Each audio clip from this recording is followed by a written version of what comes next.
দেশে খাম্বা আছে, কারেন্ট নাই, চুলা আছে, গ্যাস নাই, পরিমনির জামাই নাই, নরেন্দ্র মোদীর বউ নাই, কর্মী আছে, আফা নাই, কাউ আছে, কাদের নাই, ট্রাক আছে, বালু নাই, খাইরুল দেওয়ানের জনপ্রিয়তা আছে, পদ নাই, মিরাজ আফ্রিদির হাত নাই, হিরো আলমের ভাত নাই, এডলফ খানের বিচি নাই, রোনালদোর বিশ্বকাপ নাই, আর্জেন্টিনার 4 স্টার নাই, ব্রাজিল সাপোর্টারদের শরম নাই, শেখ মুরসালিন খেপ খেলে, টুকাই মামুন জেলে, গাজী নজরুল ইসলাম বট, রিপন মিয়া খাইছে কোট, পুরুষ মানুষের আসল শত্রু নুনু, বাংলাদেশে বিনোদনের শেষ নাই কোনো। অন্যদিকে কারেন্ট না থাকায় বাজারের চিপায় 15 বছরের কচি তরুণীর সাথে আন্দাগুন্দা বাইরাবাড়ি করার সময় এলাকাবাসীর হাতে রিপন মিয়া খাইলো কট, 5 লক্ষ টাকা জরিমানা দিল, হা হা, এটাই বাস্তব। এদিকে 24 ঘন্টায় 72 বার কারেন্ট না নিয়ে বাড়িতে এসে মিটারই খুলে নিয়ে যাওয়ার অনুরোধ করলো এলাকাবাসী।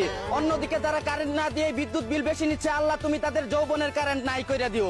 এদিকে সপ্তাহে 7 দিনের মধ্যে 2 দিন মানুষ কট খায়, 2 দিন টুকায় মামুল বউ পিটায়, 2 দিন দেশে আন্দোলন চলে, আর বাকি একদিন শুক্রবার সবাই ছুটিতে থাকে। অন্যদিকে 27 বছর বয়সে 27 বার বিয়ে করে 27 বারও ডিভোর্স দিয়ে সফল কাবিন ব্যবসায়ী হিসেবে গিনেস ওয়ার্ল্ড বুকে নাম লেখালেন তনামিকা নামের এক বুস্কি মাতারি।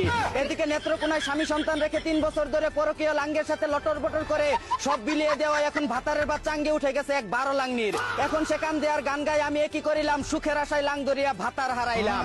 অন্যদিকে দুবাই থেকে চুরি করে আন্ডারওয়্যারের ভিতরে 1.5 কেজি সোনা নিয়ে আসার সময় চট্টগ্রাম বিমানবন্দরে আটক হলো তুষার নামের এক সুদানির ফোয়া। এদিকে কুষ্টিয়ার রোনালদোর বিয়েতে উপহার হিসেবে প্লাস্টিকের বিশ্বকাপ ট্রফি দিতে চায় কামরুল ইসলাম মেসি, কিন্তু দুঃখের বিষয় হলো তাকে দাওয়াতই দেয়নি রোনালদো।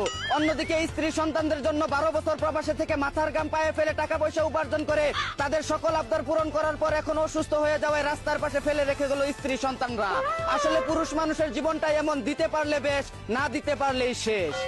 এই ছিল কারেন্ট না থাকা দেশের আন্দাগুন্দা খবর। চাইনা থেকে আগত মিস্টার চুদলিং পংকে সাথে নিয়ে আমি ছিলাম চিন্তা করো মজিবর। শুনছিলেন আপনারা আবাইত্যা টিভির দুঃসংবাদ। এতক্ষণ সাথে থাকার জন্য ধন্যবাদ। ভিডিওটি ভালো লাগলে উড়াদুরা শেয়ার করে দিন। বিনোদনকে বিনোদন হিসাবে দেখুন। ঝাঁকা নাকা পেজটি ফলো করে রাখুন।